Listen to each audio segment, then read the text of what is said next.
what have we been doing? Let's do a little review of the previous lesson. So lesson 1 was, how do we find the middle or the central tendency of data? And we found the mean, the median, and the mode.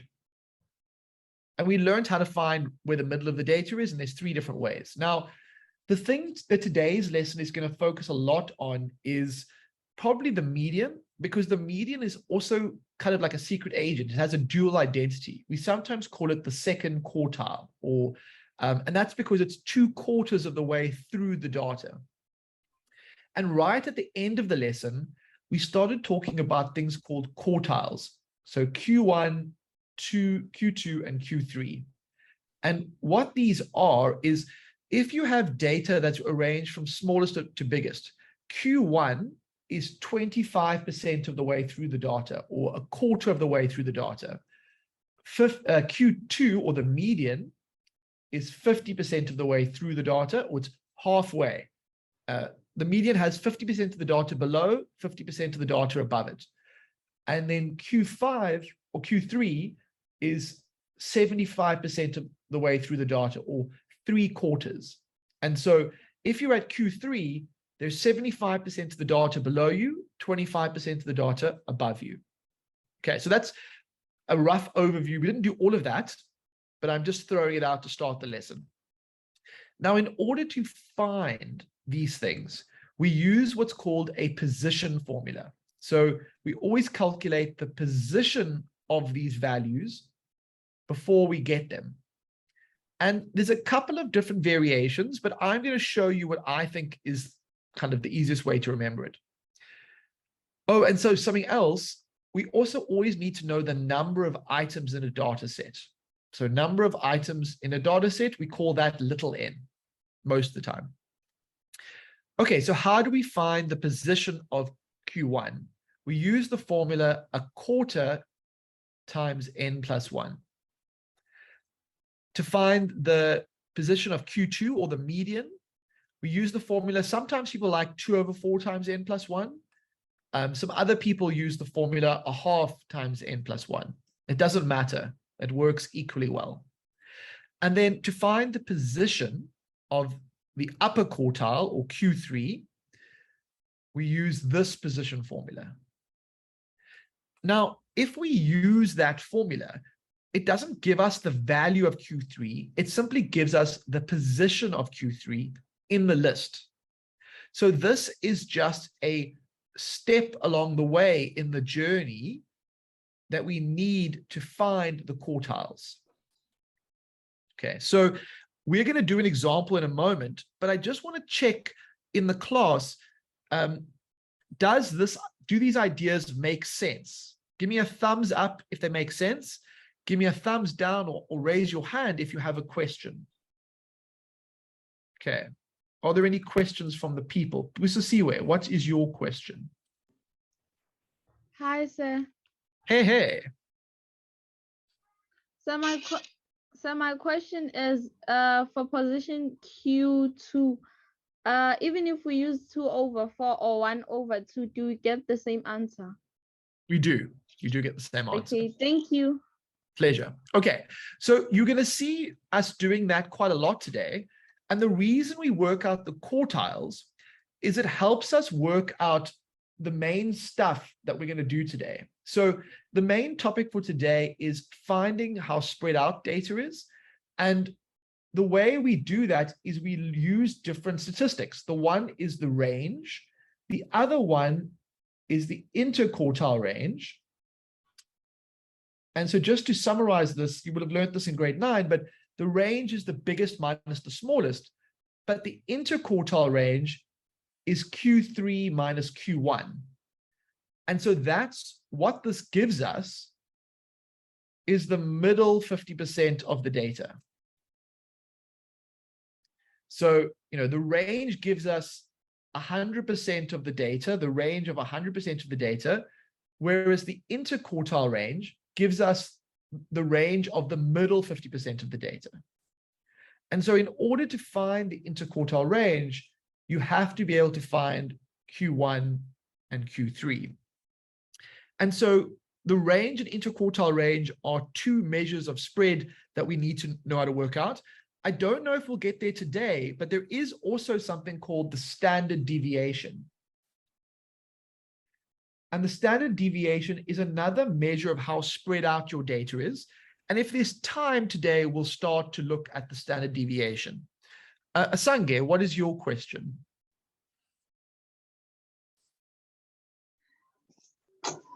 Oh, hi, Asange, what's your question?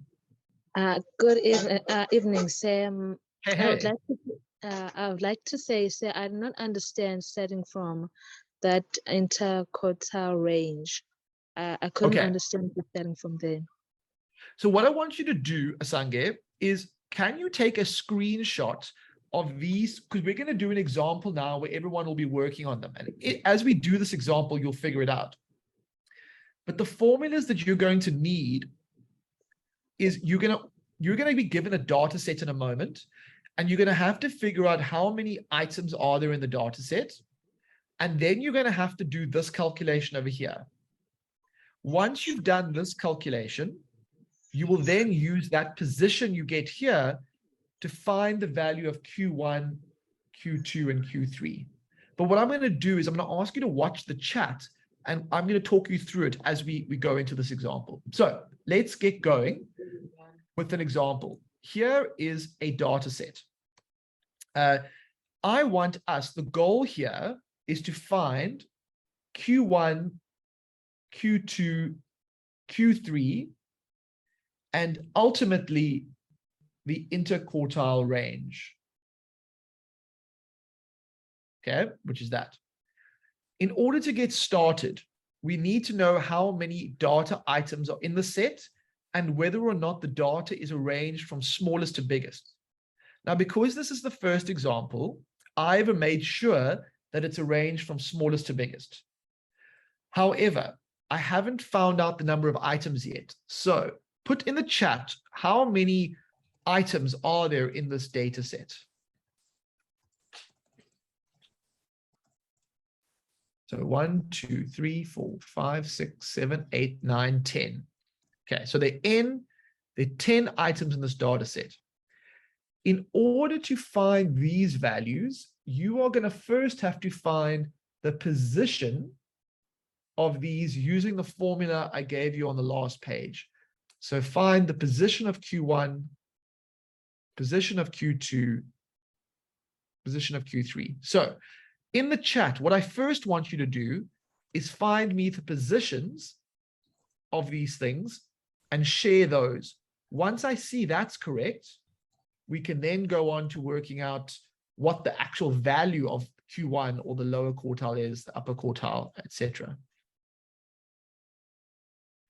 But you need to think, what are those formulas that I gave you? Let me close this so we have a bit more space.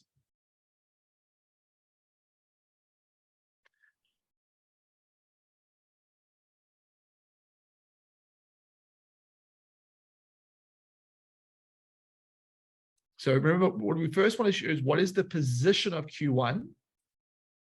And to find the position of Q1, we said it's a quarter times n plus 1, which is a quarter times 11. Now we obviously get a value for that, which we'll do in a moment. But I just want to give you the formulas in case you're stuck.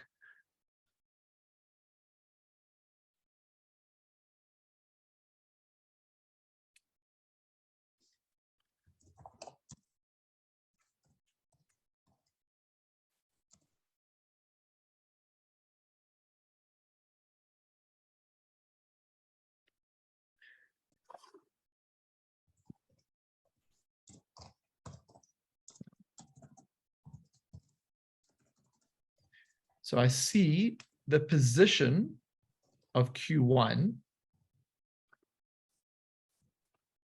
times, the position is 2.75. This position is 5.5. This position is 8.25. Now, those are not the values. They are simply the positions in the list. So ask yourself, where is position 2.75? Well, it's not here because that's position 2. It's not here because that's position 3. It falls between position 2 and position 3. So that's the value of Q1 there. Where's 5.5? It's going to be here. Between positions 5 and 6, 7, 8, and then this is going to be Q3. Now, in the last lesson, I told you what to do if the position falls between two numbers. Would anybody like to share over the microphone what we need to do when a position falls between two numbers? Okay. Yeah, Masinwabe. What do you do when it falls between two numbers? Hello, sir. Hey, You add the what do two we need to numbers. do? You add the two numbers and divide by 2. Okay, perfect. So for Q1, what do I need to do? What are the two numbers? It's 12 plus 13. Perfect. Absolutely perfect. And so we get 12.5. Yes, sir. Awesome.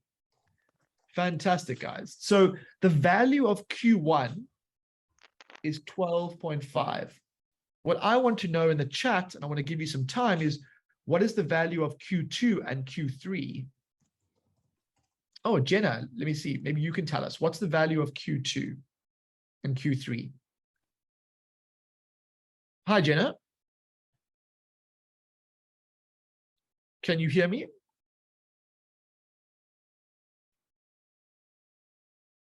Maybe Jenna's line has gone a bit bad. Can you hear me, Jenna? Okay, if anybody else has the answer for Q2 and Q3, let us know. You can pop your hand up. Yeah, Pabalo. Hey, Pabalo. How do you find, what did you get for Q2 and Q3?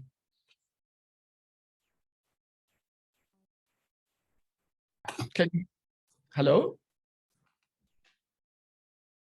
Okay, we seem to be having Nolotando. Let's try and unmute you. Hi, sir. Hey. Okay, so for Q2, I got 17.5.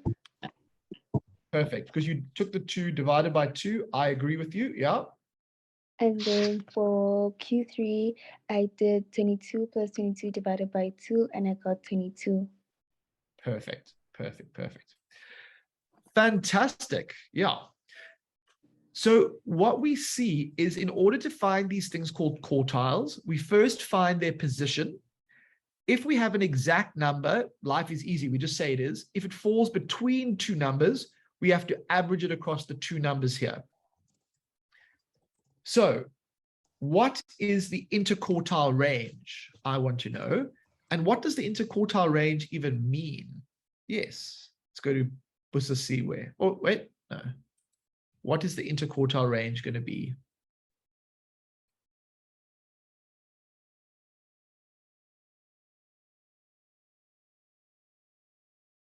So I know what Q3 is, or the upper quartile is sometimes called Q3. The lower quartile, Q1, is 12.5. So what do we get? And we should get 9.5. Yeah. Okay, now the interquartile range for this question is 9.5. So what is that actually saying? Like, it's a number, but what does it mean? And what it means is the middle 50% of the data is sitting between here and here, and it lies within a range of 9.5. So it's often useful for us to know where the middle 50% is sitting, and it sits between 12.5 and 22. And its range is 9.5 units big. So that's what the interquartile range is basically asking you. It's asking you, where is the middle 50% of the data? Now, if I wanted to know where the top 25% of the data is, it would be above Q3. So it would be in that portion. And if I wanted to know where the lower 25% of the data or the lower quarter is, it would be down here. And so one of the things I want you to think about is just what these numbers are actually doing. Now, another measure of spread that I haven't asked you in this question is, what is the range? So could somebody calculate the range for me? What's the range for this question?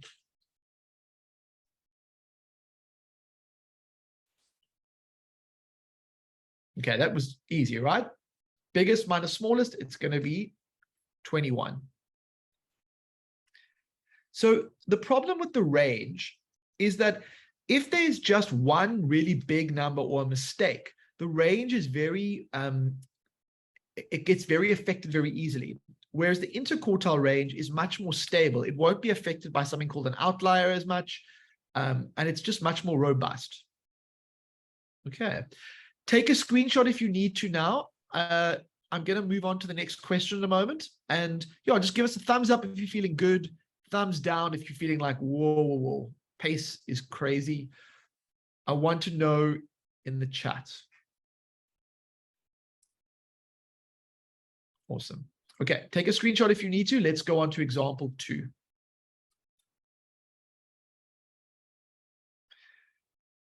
I'll leave that out, and I'm going to go straight to this. Okay, so what I want for this question, there is a data set. This is a bigger data set, and they've actually told us what Q2 is already, halfway through the data. I will find you N by counting. So 1, 2, 3, 4, 5, 6, 7, 8, 9, 10, 11, 12, 13, 14, 15, 16, 17, 18, 19, 20, 21, 22. So N is 22. I want you to work out for me Q1, Q3, IQR, and range for this data set, bearing in mind that you first have to do some position calculations. And I'm actually not going to say too much. What I am going to do is I'm going to ask for questions from the class. But if you feel comfortable and you know what's going on, I want you to go ahead and just analyze this data set. The other thing I want to point out is it is already arranged from smallest to biggest. If it wasn't like that, I would have had to do that at the beginning. Okay, over to you guys. Mr. Ace? Yeah.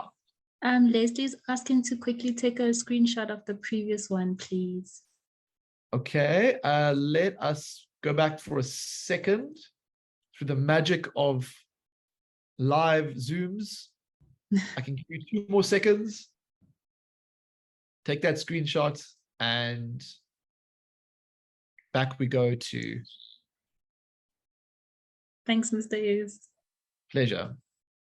You can't do that in a physical classroom. Well, I suppose you can actually, but depends if the teacher will listen. They're probably not allowed to have their phone, so I don't think you can. Yeah.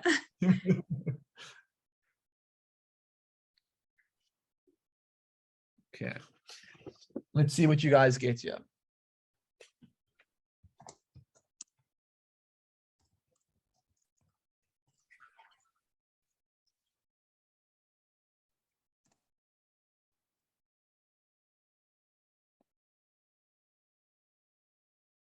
Okay, there's a question there.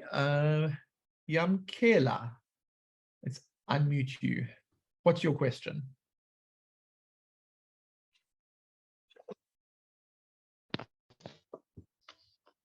Hi, Yamkela. What's your question? How can I help? Hey, sir, I Q175. I don't know whether I'm sure or. Okay. So what we do is, do you remember this part from the previous calculation where I find its position? Yes, sir. Now, what is the N value I'm going to have to add in here? What's the N value I'm going to have? 22, huh? So 22+1. so we'll get 23 if we do that. And so Yes. now I take that and I multiply it by 23 and I get 5.75. And what that means is it falls between the fifth and the sixth. So 1, 2, 3, 4, 5, 6. Q1, its position is between the fifth and the sixth number. So does that help you kind of understand the process?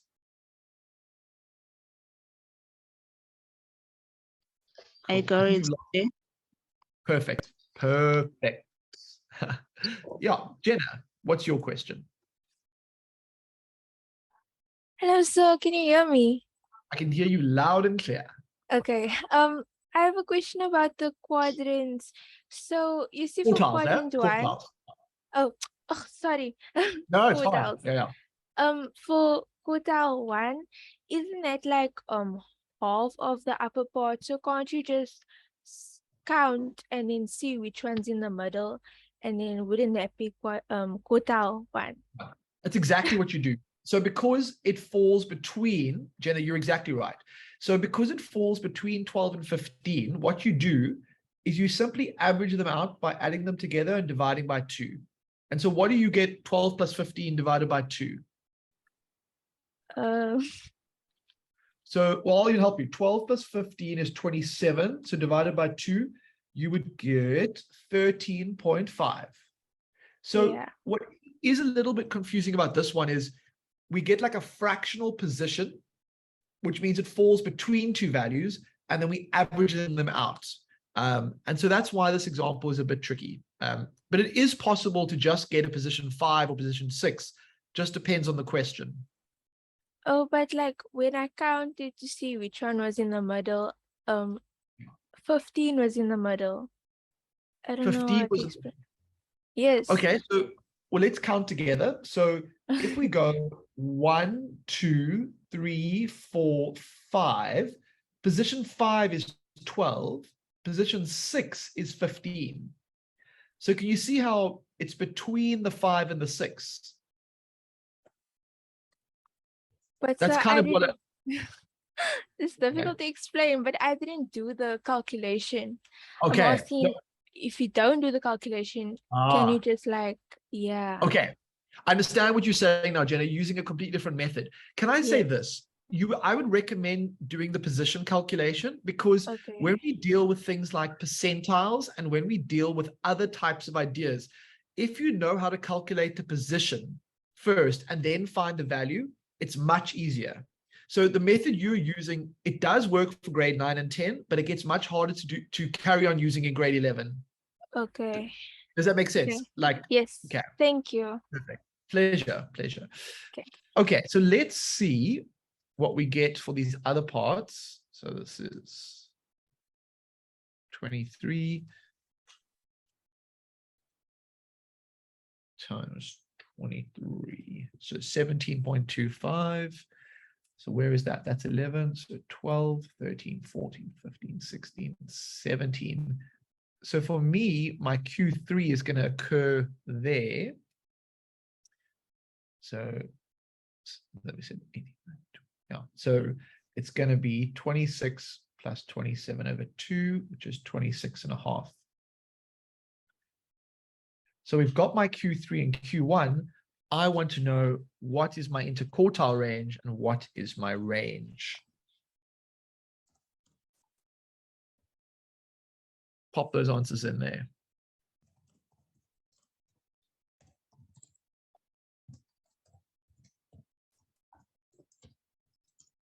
Oh, everything's turning out the lights here.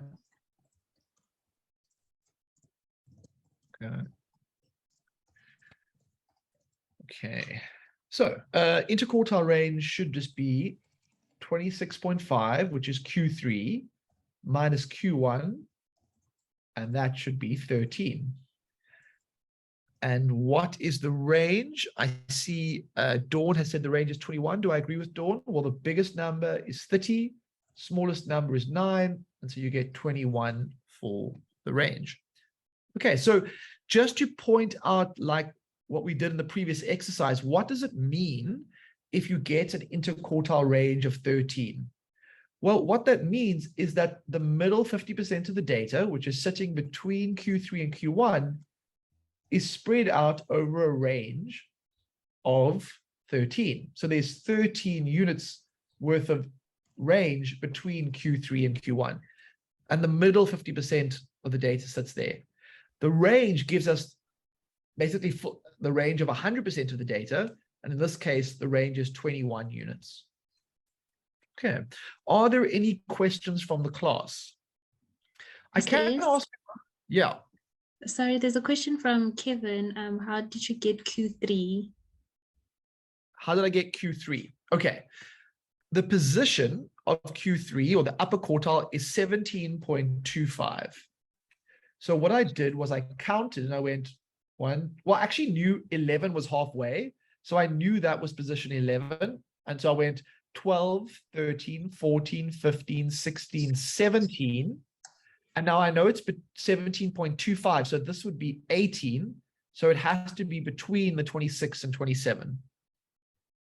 So that's how I first find its position. And then I basically find where it is. If it falls between two values, we get that. Now the interquartile range is just the upper quartile, Q3, minus the lower quartile, which is Q1. So in that case, what I had was, here's Q3, 26.5. Here's Q1. I should probably use a different color there, and then that's why you get 13. Okay. Can you please explain why we have to average them out? I think there is some confusion about that. Okay. So basically, it's basically just a convention. So for the quartiles, if your position falls between two numbers, you simply average them out because they fell between the two.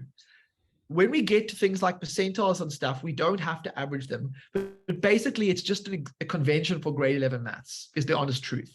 So if we had got a whole number, so if position Q1 was 5, not 5.75, then Q1 would have just been the number 12. But because it has a fraction part, we have to then average it out. So honestly, it's just a convention. Yeah. Thanks, there is Mr. one other thing, pleasure level. There is one other thing I want to ask you about, is something called the semi-interquartile range. And the semi-interquartile range is just the interquartile range divided by 2. So can you work out for me in this question, what is the semi-interquartile range?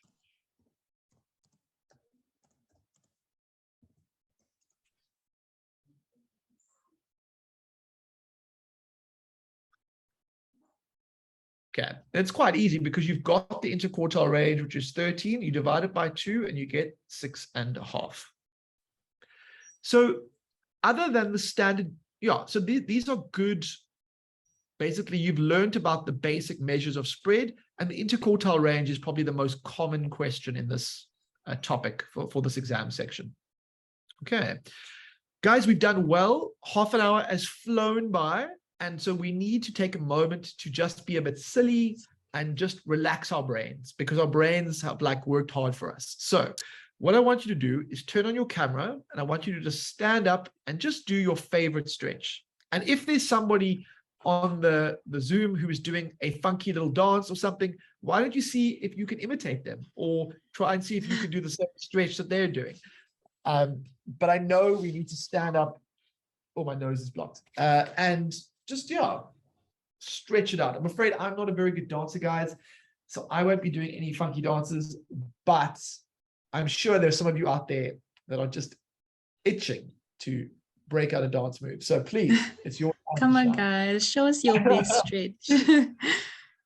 I see Nadi, Lenovo. Oh, it feels so good.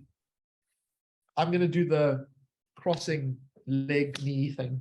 I find that quite useful. Come on, guys, get in on this chest. Yes, Mason. Yes. Awesome. Come on, Yamke, truly.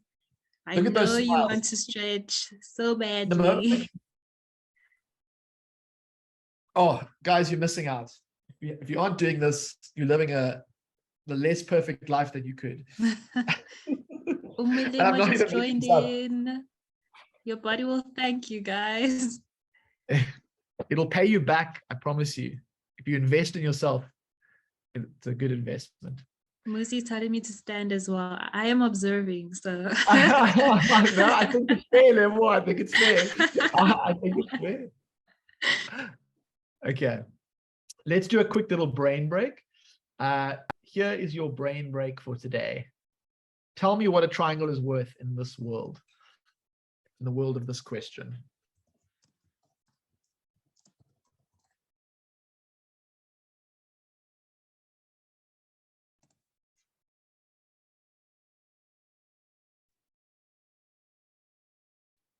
Mhm.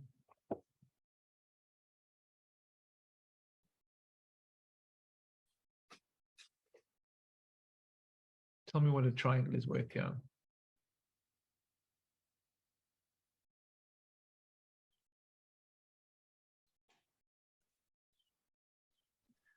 So I think some of you in the chat are saying this is 5, which I agree with.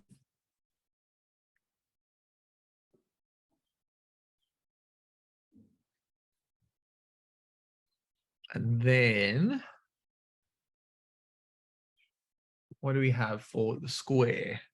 Oh, Abneko's got an answer coming through. Square is 2. I would agree. So now you have to solve this problem. What is, so BODMAS says 10 minus the triangle times 5 equals 5. So what is the triangle going to be equal to?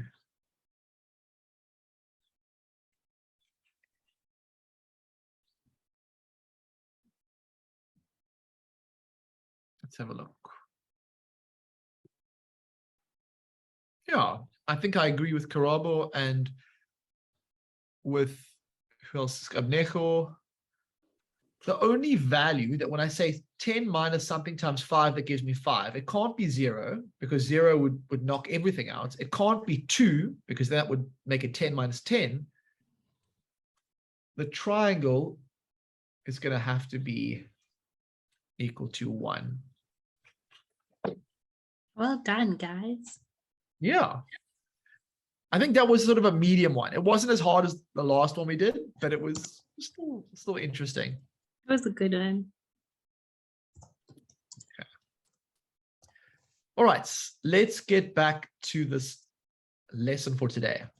And if you haven't stretched, guys, I can't tell you how revived I feel that I stretched. So I would really encourage you, it's not too late. Stand on those 2 feet, stretch your body out because your brain will just, yeah, it'll just cooperate more, especially in the second part of the day at 7 o'clock. So what I want to do is, okay, what is the interquartile range for the following set of numbers? I want you to find the answer for this. And I will give you the number of items: 1, 2, 3, 4, 5, 6, 7, 8, 9, 10, 16, 17, 18, 19, 20. The N is 20. So I want you to find me the interquartile range. Go for it, guys. Over to Go you. for gold. Yeah.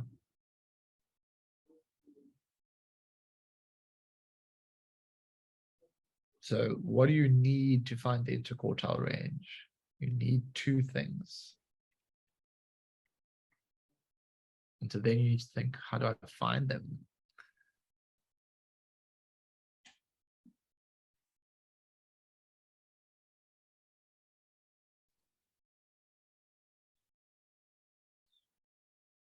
And I think it was, who was I speaking to earlier in the lesson about different methods? Jenna. Jenna, yeah. So Jenna, in this case, as the sets of numbers get longer and bigger, it's much harder to not have an exact way of finding the position. The moment you have to sort of roughly estimate with sort of graphically saying, okay, this is halfway, it's harder. Whereas if you use the position calculation, it just speeds everything up.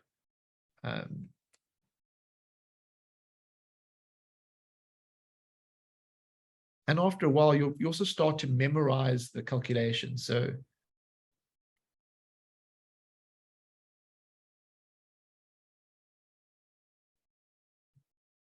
what is the position here?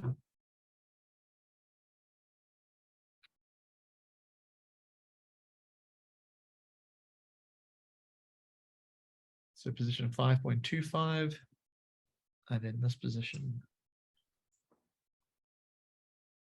is position. So where is it going to be? Position, it's going to be between position 5 and 6. 2, 3, 4, 5, 6. So Q1 is going to be here, and Q3 is going to be between 15 and 16. So 10, 11, 12, 13, 14, 15, 16. So Q3 is going to be there. Okay, I see answers coming in. So to me, it looks like Q1 would be the average between 9 and 11, which is going to be 10. And Q3 is going to be the average between 33 and 31, which is going to be 32. And so the answer should be 22, which is B. Yeah. Okay, so I think that as you get used to this process, yeah, it starts to get significantly easier just because of the process becoming automated. Are there any questions or comments about this one? Okay. Then take a screenshot if you need to. I'm going to move on to another one.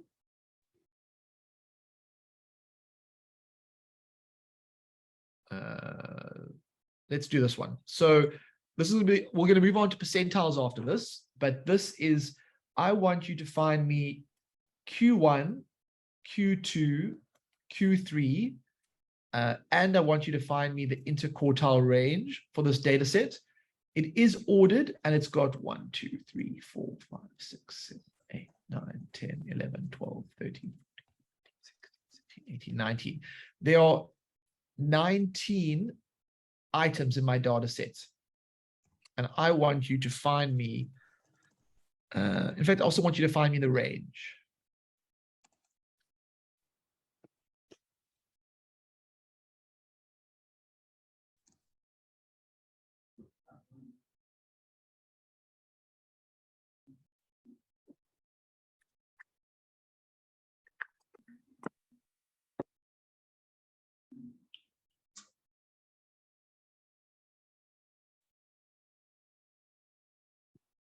Yeah, the range isn't too hard.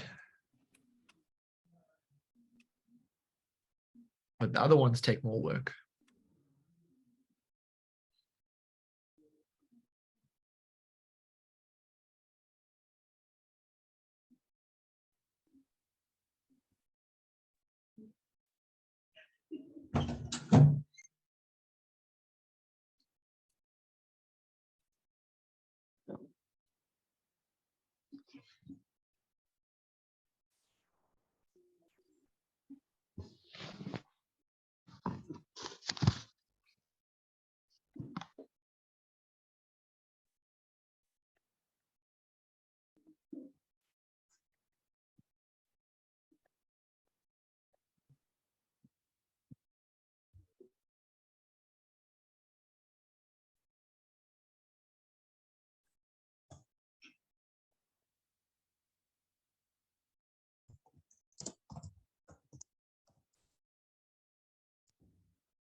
So I'm finding from my position calculation, I need position 5, position 10, and position 15 in order to find the various quartiles.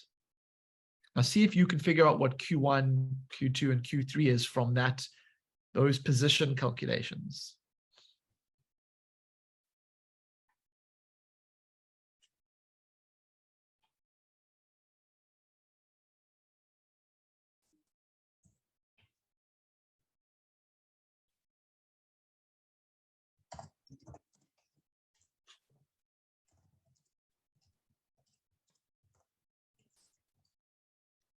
So it's quite nice. There's no fractions this time. So it's just the number in the 5th position. So 1, 2, 3, 4, 5. That's the number in the 5th position. 6, 7, 8, 9, 10. That's the number in the 10th position. 11, 12, 13, 14, 15. This is the number in the, so that's Q1, Q2, Q3, 9, 16, 21. Okay, so what is my range and interquartile range? In fact, let's also ask for the semi-interquartile range as well, since we're doing this whole thing. Asange, you don't count the first term as being A. That was just, I took it from another question where there was several data sets. So it was just saying this is data set A. Now, so interquartile range is Q3 minus Q1. So it's 21 minus 9, which is 12. And then the semi-interquartile range is just whatever the interquartile range is divided by 2, which is 6. So what I wanted to show you with this example is to show you it doesn't always have to have a position, which is a fraction. Sometimes it comes out exactly on the number, in which case you just take whatever number is in that position. I'm seeing great answers in the chat. Wow, guys, you've got this. In fact, you've done so well that I'm actually going to introduce you to something called percentiles, which is another extension of quartiles. So, but before I do that, can we just take a screenshot if you need to of what's on the board right now? Okay, so percentiles are basically, I mean, the way to think of it is the first quartile is the 25th percentile. The second quartile is the 50th percentile. The third quartile is the 75th percentile. And all that they're telling you is how far through the data are you? So if I show you a little example, I'm not going to do this, but here, if you imagine a group of 20 people, the 80th percentile, and we call it P80, would be basically that if the people are ranked from shortest to tallest, if 80% of the data is below you, so 80% of the data is below and 20% of you is above, the dividing line or the person in the list who is the 80th percentile is in that position. And it's calculated in a very similar way to how we calculate the quartiles. So in this particular scenario, we are given a list which is arranged from smallest to biggest. And we are asked to find the 25th, the 50th, and the 71st percentiles. Now, it turns out that the 25th percentile and the 50th percentile are actually just Q1 and Q2. They're the same thing as before. The 71st percentile is a little bit different, but the way we do the calculation is almost the same. So how do we find the 25th percentile? Well, we can even just call it P25, but it's really the same as Q1. And we just do a position calculation. We go position, maybe it's easier to just call it Q1. So what is the position of Q1? And in this case, because we're dealing with percentiles, I'm just going to say 25 over 100 times n plus 1. If I want to find the 50th percentile, it's the same as Q2. So the calculation. Now you'll notice that I'm writing this first number in a slightly different way. And that's just to emphasize the fact that we were talking about percentiles. And you'll see why in a moment.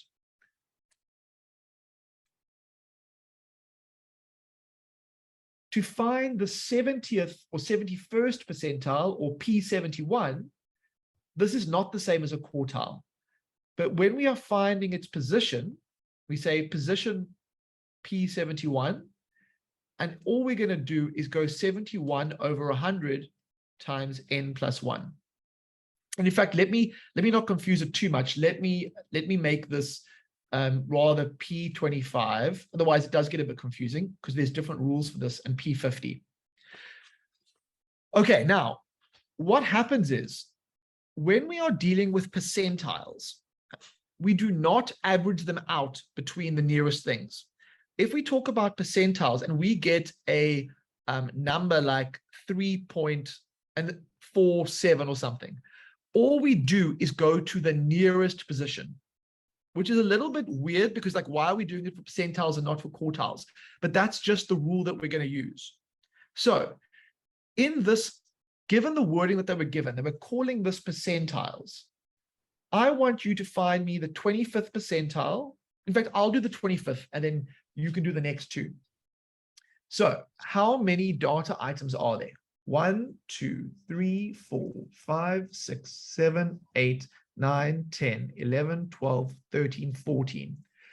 So N is 14. So how am I going to find the position of the 25th percentile? I'm just going to go 25 over 100 times 14 plus 1, which is 15. So let's see what I get. I get 3.75, position 3.75. But because we are using the wording percentiles, we no longer average this out. So which position is this closer to? Is it closer to position 3 or position 4? It's closer to position 4. Okay, so what is in position number 4? So we start here, 1, 2, 3, 4. And so in this particular calculation, the 25th percentile is going to be minus 17, because 3.75's position was closer to the 4th position. And this is a little bit weird, but I just want to, if they use the word percentile, we go to the nearest position. Okay, now, using this phrasing, I want you guys to try and work out the 50th percentile, and I want you to try and work out the 71st percentile. And then we're going to finish the lesson for today.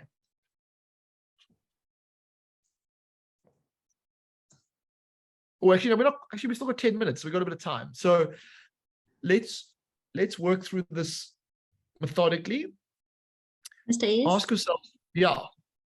Sorry, there's a question from Dawn. If we round up or down when we do percentiles. Yeah, yes, we do. So Dawn, this is where I want to be very clear, because it is weird, because if you call it percentiles, you round to the nearest position. If it's called a quartile, we average it out, which is a little bit strange, but it's just basically the convention that we're using in grade 11 maths.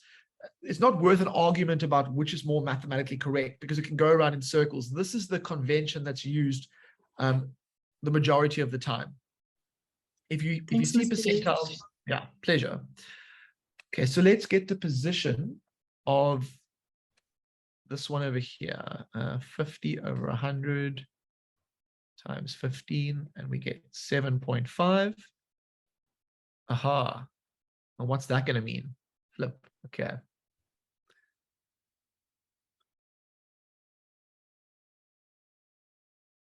There, and then the 71st percentile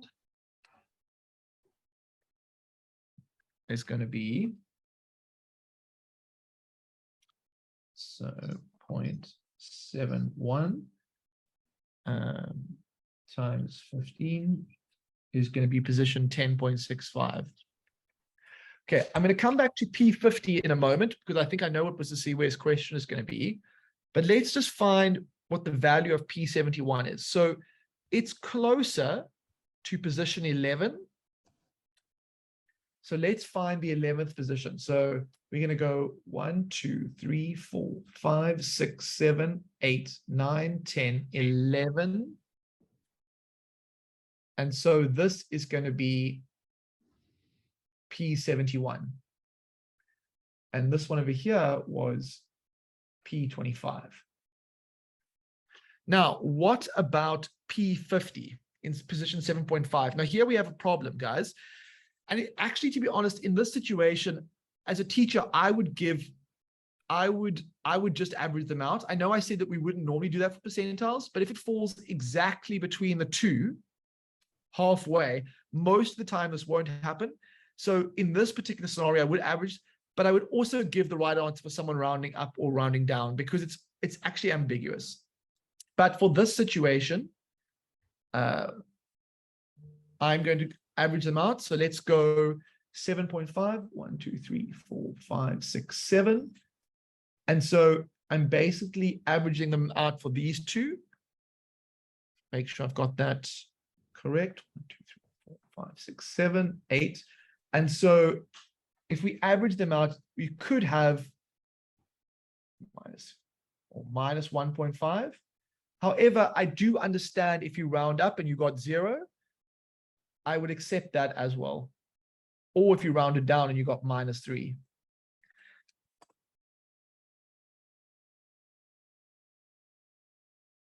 Actually, you know what, guys, I would, in this situation, rounding up is probably, rounding up or averaging out would be acceptable. I don't think going down would be a good idea.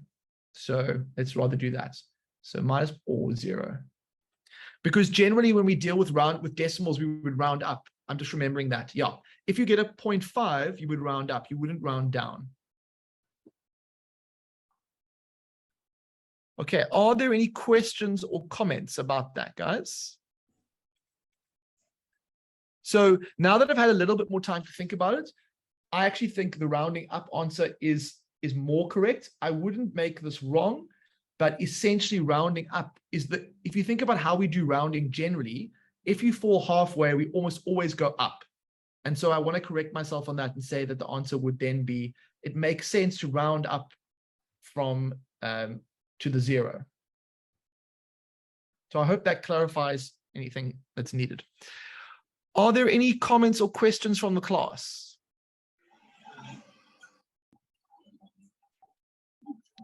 Okay. What I would then like to do is I would like to ask Lebo, could you put the link to the quiz in the chat? And then those students who have no more questions, I'm happy for you to go off to do the quiz. But if there are some questions, they may be about this last example, I'm happy to answer them. Okay, Bokan, yes. Afternoon, sir. Hey. I wanted to ask, like, how did you get P25 again for the negative 17? Okay, so if you look at my position calculation, okay, 25 over 100 times n plus 1. Are you okay with that bit? Yeah. Okay. Then I took n is 14 and I put it in and I get the value 3.75. Are you okay with the 3.75? Now, yes, I'm okay with that, sir. If you're rounding off, do you agree that the 4th position is the most natural thing to round to? Oh, so you have to round up.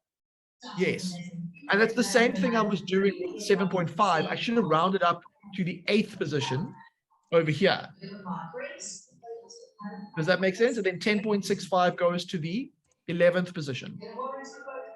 So so you can round up and round down if you want.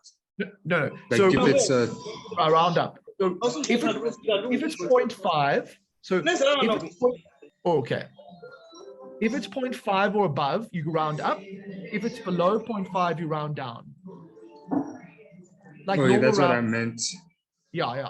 So okay. Position 4 in this case is here, minus 17. Can you see that? Yes. Perfect. Okay, so then we're in agreement. Okay, thanks, sir.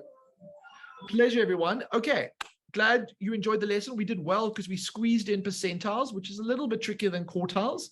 And I hope that you enjoy the quiz. I will see you guys.